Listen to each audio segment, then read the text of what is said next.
ሙዚቀኛው አንዱዓለም ጎሳ በእጮኛው ቀነኒ ሞት ተጠርጥሮ ፍርድ ቤት መቅረቡ የሚታወቅ ሰሞናዊ ጉዳይ ነው። ከእጮኛው ቀነኒ አዱኛ ሞት ጋር በተያያዘ ከሁለት ቀን በፊት በቁጥጥር ስር የዋለው ሙዚቀኛው አንዱዓለም ጎሳ ፍርድ ቤት መቅረቡ ተሰምቷል።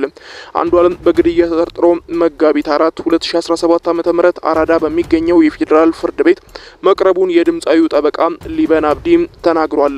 ዛሬ የዋለው ችሎት አንዱዓለም በዋስትና እንዲወጣ የቀረበውን ጥያቄ በነፍሰ ግድያ የተጠረጠረ በመሆኑ ውድቅ እንዳደረጉበት ጠበቃው ገልጿል። ሞዴል እንደዚሁም የማስታወቂያ ባለሙያ የሆነችው ቀነኒ አዱኛ መጋቢት 1 ቀን 2017 ዓ.ም ሌሊት 10 ሰዓት አካባቢ ከእጮኛዋ ጋር ከሚኖሩበት ውዳሴ ከተሰኘው ህንጻ 5ኛ ፎቅ በረንዳ ላይ ለጊዜው ምክንያቱ ባልታወቀ ሁኔታ መውደቋ ለህልፈቷ ምክንያት እንደሆነ ፖሊስ በዝርዝሩ አመላክቷል። ፖሊስ ይህንን ካለ በኋላ ማክሰኞ ዕለት መጀመሪያ ላይ እጮኛዋ ተጠርጥሮ ለምርመራ መያዙን አስታውቆ እንደነበር ይታወቃል።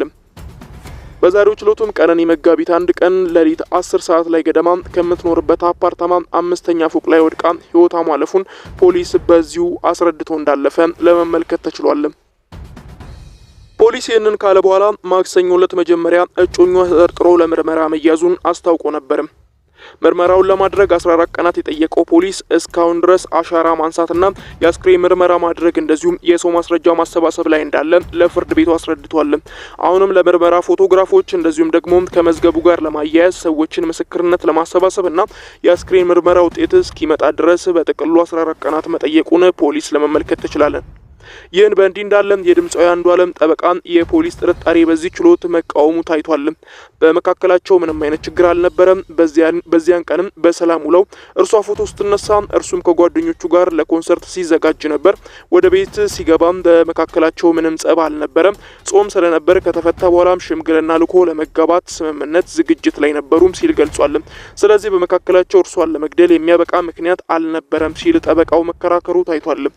ቀነኒ ፖሊስ አሁን ወድቃ ተገኘች አለ እንጂ እርሱ እንደገፈተራት የሚያሳይ ነገር ስለሌለ አሁን ባለው ሁኔታ ቀነኒ ራሷን መግደሏን እንጂ በሌላ ግለሰብ ወይም ደግሞ በእርሱ ደንበኛዬ መሞቷን አላስረዳም በማለት በዋስትና እንዲለቀቅ መጠየቁ ተሰምቷል። በተጨማሪም አርቲስት አንዱዓለም ቋሚ አድራሻ ስላለውና በማንኛውም ሰዓት መቅረብ ስለሚችል አሁን ባለው ሁኔታ ሀዘን ላይ ስላለ ወጥቶም እንዲያስተዛዝን የዋስትና መብቱን እንዲጠየቅ መጠየቁ ተሰምቷል።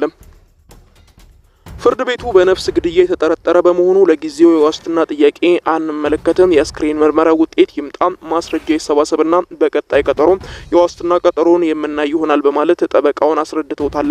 በተጨማሪም አንዱዓለም ከስር ሲፈታ በማህበራዊ ሚዲያ ላይ ቁጣ ስላለና በመጀመሪያ ችሎት የዋስትና መብቱን ለመጠበቅ ትንሽ አስቸጋሪ ነው በማለት ፍርድ ቤቱ ምላሽ መስጠቱን ጠይቋል።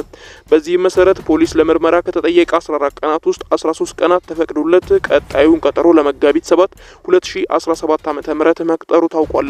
በ25 ዓመቷ ህይወቱ ያለፈው ቀነኒ የቀብር ስነ ስርዓት በቅድስት ስላሴ ካቴድራል ቤተክርስቲያን ሮብ ዕለት ተፈጽሞ አልፏል። አንዱዓለም በትናንትናው ዕለት በቀነኒ የቀብር ስነ ስርዓት ላይ ከፖሊስ ጋር በመሆን መገኘቱ ለቢቢሲ ተነግሯል። የቀነኒ አባት አዱኛ ዋቆ ከቢቢሲ ኦሮምኛ ጋር ባደረጉት ልዩ ቃለ ምልልስ ልጃቸው ከፎቅ ወድቃ ሞታለች መባሉን እንደማያምኑ ገልጸዋል። ደውለውም ልጅቷ ከፎቅ ወድቃለች ብለው ተናገሩ። ልጅት ከፎቅ ልትወድቅ አትችልም፣ የተረጋጋች ለሎጥ የምትሰራ ራሷን የምትቀይር ቤተሰቦቿን ለመለወጥ የምትሰራ ናት፣ ስለ ነገ ታስባለች፣ እንደዚህ አይነት ተልካሻ ነገሮችን አታደርግም ሲሉ መናገሯ ተሰምቷል።